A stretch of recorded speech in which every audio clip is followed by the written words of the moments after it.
All right, let's jump right in. Today we're getting into a really fascinating philosophical puzzle, one that really pits our best intentions against our predictable flaws. It's this fundamental clash between the person we could be and the person we all know we often actually are. So, to get a feel for this, just imagine the scenario. You get an invitation to your ex's wedding. Now, the ideal thing to do, right, the best version of you, would go be a perfect guest, wish them well, but you know yourself.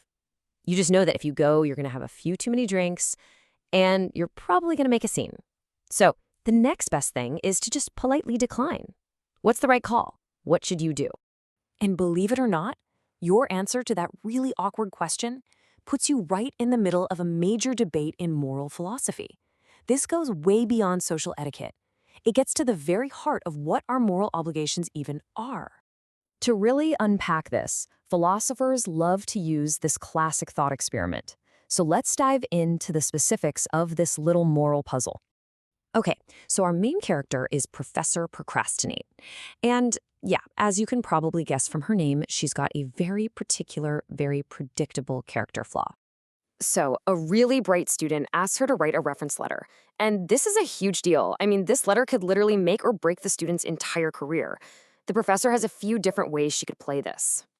Let's break down the stakes here. The absolute best case scenario is that she agrees, she writes a fantastic reference, and the student lands a top-tier job. Awesome.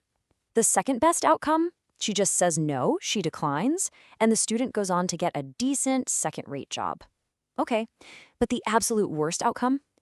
She agrees to do it, and then completely fails to write the letter, which means the student gets no job offer at all. Disaster. And this is the core of the whole dilemma. We're told, as a stone-cold fact, that Professor Procrastinate lives up to her name. If she says yes, she will put it off. She will fail to write that letter. This isn't a maybe. It's not a possibility. It's a certainty based on who she is. So, knowing for sure that she will fail if she says yes, what's the right thing for her to do? What does morality actually demand from her in this exact moment? Okay, let's look at the first major way of thinking about this. You could call it the idealist's view, but its fancy philosophical name is possibilism. So possibilism basically argues that your moral duty is all about the best outcome you could possibly achieve. It doesn't really care about what you would do, it cares about what is possible for you to do. The moral standard is set by your ideal self, the best version of you. So a possibilist looks at this situation pretty simply. Step 1, what's the best possible outcome? Well, it's that she agrees and writes the letter. Step 2, is she physically and mentally capable of doing that? Yes, of course, she absolutely can do it. So step 3, the conclusion is obvious. She is morally obligated to agree because that's the first step on the path to the best possible world. But if you're feeling a little weird about that conclusion, you've already spotted the huge problem here. Following that advice seems to lead directly to a very, very bad place. Here's the rub. Possibilism tells her she ought to agree to help, but we know for a fact that if she follows that advice, she will fail, which causes the worst possible thing to happen to her student. The so-called moral advice actually guarantees a catastrophe. And that raises a massive question, doesn't it? I mean, what good is a moral theory if following its guidance ensures the absolute worst result? That just feels deeply, deeply wrong.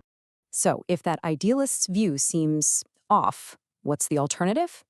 Well, that brings us to the realist's answer, a philosophy called actualism. Actualism takes a totally different path. It says your moral obligation isn't based on some pie-in-the-sky best-case scenario.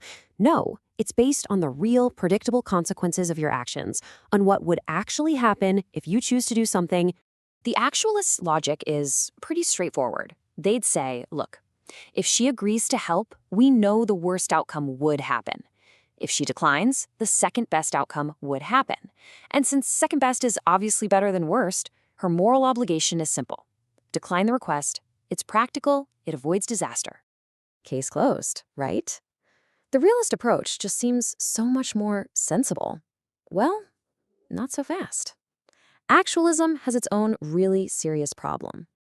Here's the biggest criticism. Actualism seems to give people a moral get-out-of-jail-free card for their own flaws. In this case, Professor Procrastinate gets to avoid the obligation to help her student precisely because she has this bad character trait. The theory basically lowers the moral bar to meet her where she is. And that leads us to another really tough question. Should the fact that you're lazy or maybe hot-tempered or just unreliable, should that mean that less is morally expected of you? Should morality kind of coddle our imperfections, or should it be challenging us to rise above them? So, we're left with these two really powerful but also really flawed positions. Let's put them side by side to really see the fundamental conflict here. It really just boils down to this simple but profound difference.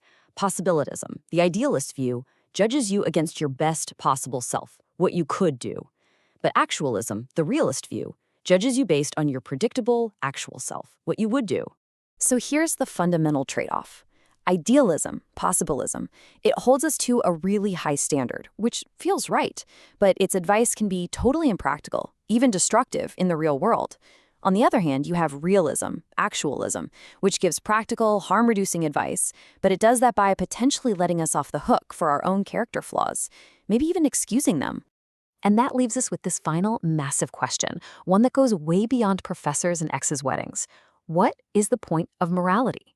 Is it supposed to be this aspirational beacon, always pushing us toward an ideal, even if we constantly fall short? Or is it meant to be more like a practical user's guide for the flawed, messy, real-world people we actually are? And what you decide, well, that says an awful lot about what you think morality is all about.